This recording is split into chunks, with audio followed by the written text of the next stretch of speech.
Si vous permettez, le Premier ministre a dit ce matin que c'était pour rétablir la confiance des Ontariens dans la Société des loteries de l'Ontario et des jeux. Est-ce que, de votre point de vue, est-ce que c'est suffisant pour rétablir la confiance des Ontariens? Je crois que oui, ça c'est la question, je crois, que le public se posait le plus souvent. Et moi, on me l'a posé, les gens du public me l'ont posé directement à plusieurs occasions. C'est à savoir, pourquoi est-ce que lorsqu'on participe dans un tirage, par exemple, par une station de radio, les employés de la station ne peuvent pas participer au tirage, mais que les détaillants peuvent participer à la loterie en Ontario. Et donc, je pense que les membres du public avaient beaucoup de difficultés à comprendre pourquoi l'on protégeait les détaillants de cette façon. Donc, je pense que c'est pour cette raison que les mesures annoncées aujourd'hui vont venir rehausser la confiance dans notre système de loterie. What I just said in French is that this is the number one question the members of the public have been asking me since the release of the report in 2007. Why did you not recommend that retailers be banned from the outset, at least from playing in their own stores? And I think today's steps go a long way to helping restore confidence of the public, because the public was cynical. If a radio station runs a competition, third caller gets whatever prize, the private company's employees are always prohibited from participating, and they couldn't understand why retailers did not have that same prohibition. So I do think today's step will go a long way to assuage and reassure citizens of the security in the lottery system. Sorry, 198 million lost. Any idea or any update on how much has been recovered or is in the courts looking to be recovered? I don't have the exact number, but there are ongoing criminal investigations, there are ongoing charges. It's important to know that it's not $198 million in fraud. It's $198 million won by retailers over a 13-year period, which is vastly higher than the odds of an average citizen. So it brings to question a lot of suspicion. But no doubt there are bona fide wins in that number. You mentioned your job is to monitor the culture of change at OLGs, and in the past 2 years you've consistently said that actually you were quite pleased with the progress they were making. You seemed very happy with the way management was proceeding. Are you surprised that government seems to take such a different view of the way management has been conducting itself? You know, I believe that once there was the initial cleanup, I should say, of management at the OLG in 2007, there was a real palpable movement afoot to strengthen the security of the lottery system. I mean, when I first looked at the issues of lotteries in 2007, I was told by the OLG, we do not have a duty of care, of responsibility to citizens. They have a beef with a retailer, they can take it up with the retailer. I mean, that's where we've come from. Since 2007, I've seen an increase, a substantial increase, and yes, I was pleased and remain pleased with the progress they were making. What changed everything was when an independent audit reported in 2008 that, wait a second, we're not talking about tens of millions of dollars. When I stood before you in 2007 and I said tens of millions of dollars we project may have been taken by fraudulent retailers, there was a lot of suspicion. We projected that number based on our short investigation. There was a lot of suspicion. In February of 2008, we learned that 198 million had vanished in 13 years. So that was a whole new set of circumstances. It was at least twice as much as what the OLG thought was the case. So I think that brought into reality the necessity to go a step further and to look at banning retailers from playing. And the measure announced today deals with that.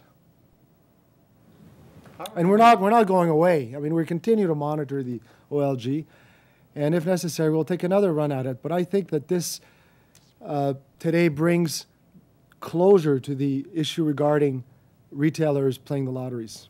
How are they going to know where a retailer bought a ticket? Well, that'll be up to them to determine. Enforceability will be challenging, no doubt about it. But any retailer who shows up with a ticket, if it's been bought from his own machine, was going to have a hard time. That'll be the first obvious way to detect. To say another convenience store, are they going to know that he bought it at his own store? Is there a way to track that? Yes, yeah. Yes. The OLG has the ability to track where a ticket was bought. Now, retailers also registered So they can also be tracked. The OLG knows the number of retailers they have, which they didn't know before. I mean, we can come up with all kinds of scenarios. What if the relative of a retailer? I mean, we can come up with all types of, but there's always what ifs. And I always remember Pierre Trudeau's line that, if my grandmother had wheels, she'd be a bus. But I think the principle is strong. I think there are ways to monitor it. And I think any retailer who wins will be questioned. And I expect there will be an exhaustive investigation. I expect the OLG to ensure that they have the means in place to make sure that retailers are not buying from their own machines and claiming prizes. Wasn't that part of the original problem, though, is a relative or a friend could easily win at the store, not be recognized as a relative or friend, and therefore sidestep the system? There's been all types of formulas. I mean, the key case we looked at in Coco Bank that involved a retailer who had, in fact, simply stole the money from a member of the public, stole his ticket, and claimed it. So that's the genesis of the whole situation. Now, there have been all types of different permutations of that, but that was indeed the first case that started the ball rolling. Bob Edmonds. Il y a seulement la Colombie-Britannique qui interdit à ses détaillants d'acheter leurs propres billets. On serait la deuxième province à le faire. Oui, sauf qu'en Colombie-Britannique, un détaillant qui est en contravention de la politique, de la loi, et qui se vend un billet de loterie, peut quand même réclamer le lot gagnant. Et donc, ici en Ontario, on est allé une étape plus approfondie et on empêche un détaillant de réclamer le prix s'il est en contravention du règlement. Thank you very much.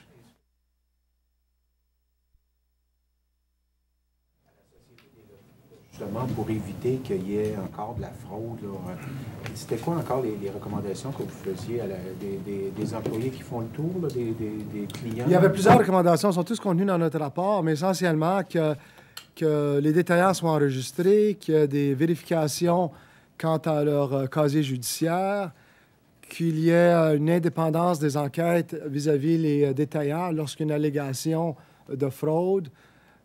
Toutes ces mesures-là de sécurité qui ont tous été acceptées et mises en place depuis notre rapport. Est-ce que vous recommandiez à la Société des loteries aussi d'avoir des employés, disons, secrets, qui vont faire le tour des détaillants pour acheter des billets? Oui, on avait fait une telle recommandation. Oui, on avait fait une recommandation que la Société de loterie opère un système d'espion, et puis où on aurait un espion qui poserait en tant que personne démunie, par exemple, pour réclamer un lot, et puis voir si le détaillant tenterait de s'emparer du billet et de le réclamer faussement. Et puis ça, il y a eu des démarches pour adopter cette recommandation-là. You say that in terms of enforcement or the integrity of the lottery system, that you saw nothing but good things from Kelly McDougall while she was head of the OLG. The representation, these steps I took, the steps I saw from the OLG since the 2007 report were encouraging. They were positive. I had no issue with them like dragging their feet over the recommendation, or the report's recommendation. My only reservation came when we learned in February 2008 of $198 million being won by retailers. I was concerned that in view of that information, the OLG had not gone far enough. And I invited them to take a further 6 months to have a really tough look at their system. Otherwise, I would recommend the measure be taken. I provided, after that, 2 more extensions, and today we see the government adopting that measure. Now, it's not for me to pass judgment on the CEO of the OLG.